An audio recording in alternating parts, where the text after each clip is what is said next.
So, morning, everybody. It's so good to be connecting with you all.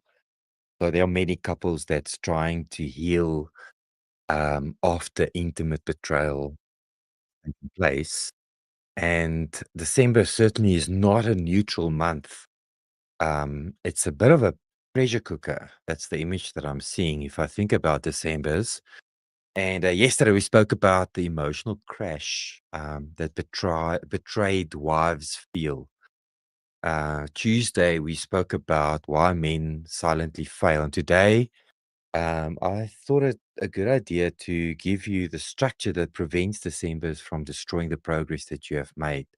So I've got 5 ideas. They're very simple, they're very clear, and they are definitely non negotiables. So these rules don't fix everything, but they will help you stay safe while God does the deeper work. Um, So I think the first rule or the first step, I don't know if you want to call them step or rules, is I think we need to decide that there should be no acting, no pretending, no festive performance. Yes, that sounds hectic. But I think December months are already filled with pressure to perform.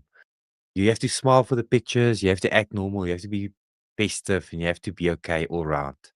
And if you are a couple in recovery process, I think pretending or pretense will destroy you because it's more fake and it's more false. Um, I think you need to give yourself permission to not be perfect, to not be the keeping up with the Joneses Instagram page people, to not be the couple that everyone maybe expects you to be.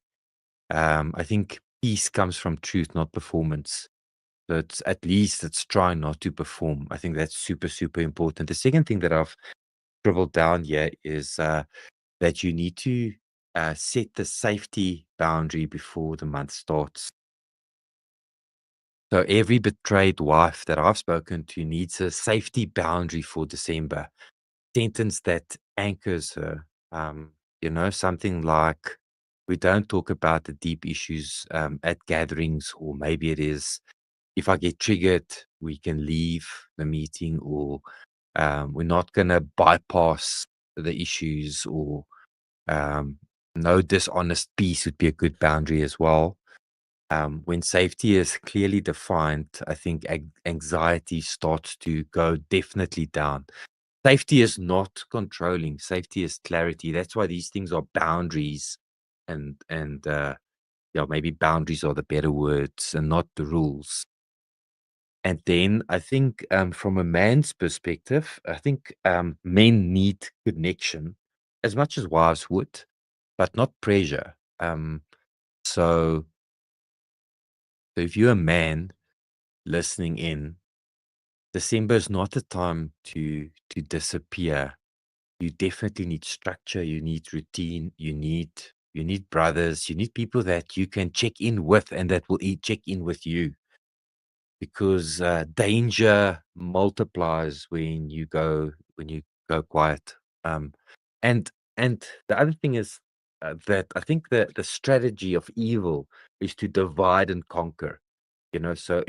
Isolation is never a good thing. You need to talk. You need to share. You need to stay accountable. You need to be connected. And if you are a wife that's been betrayed, you're not responsible for his recovery. Yes, I hear that over and over again. The ladies that want to save their husbands, I understand why, I get it, but you can't. Your boundaries help to keep the environment safe for both of you. So the fourth rule is that you need to name the trigger before it turns into a massive big thing. So December brings a lot of triggers from everywhere. There's songs, there's memories, there's familiar places, family gatherings. So I think the general rule of thumb would be to name the trigger early, to to say it honestly, and to stay calm in that process. So if something hurts your heart, then maybe say it, communicate that. If something feels unsafe, then definitely say it. And if you are busy spiraling out of control, we need to be open enough to and brave enough to share that. An unspoken trigger becomes a massive fight. So spoken triggers become a moment of connection. It becomes an opportunity. And then the fifth one is that hold the light with one hand and hold each other with the other. That thing I spoke about yesterday, I think. Healing couples do exactly we what we spoke about yesterday. One hand holds the light, the other hand reaches into the dark. You don't drag each other out of each other's pain. That's not your responsibility. That's each person's individual responsibility.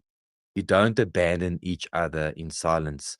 We often tell the ladies on the program, it's like driving a car and being in a car accident, but you're the passenger. And for the wives, most of the time, they are the passengers when the men made a big accident. Now you wake up and you maybe in a coma or you have to go for physiotherapy, but you didn't cause the accident.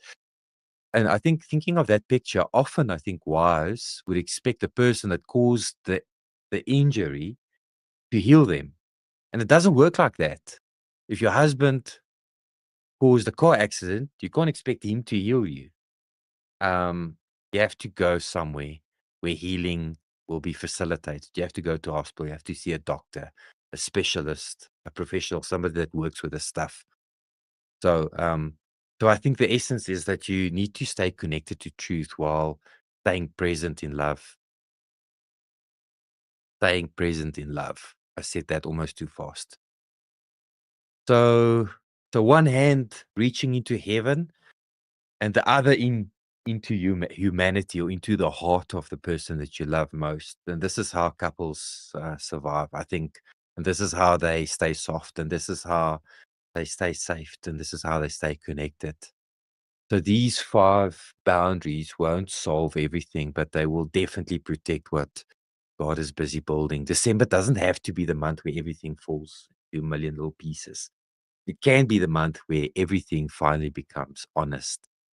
So stay connected, stay truthful, stay gentle, keep one hand in the light and the other hand on the heart that you are trying to protect.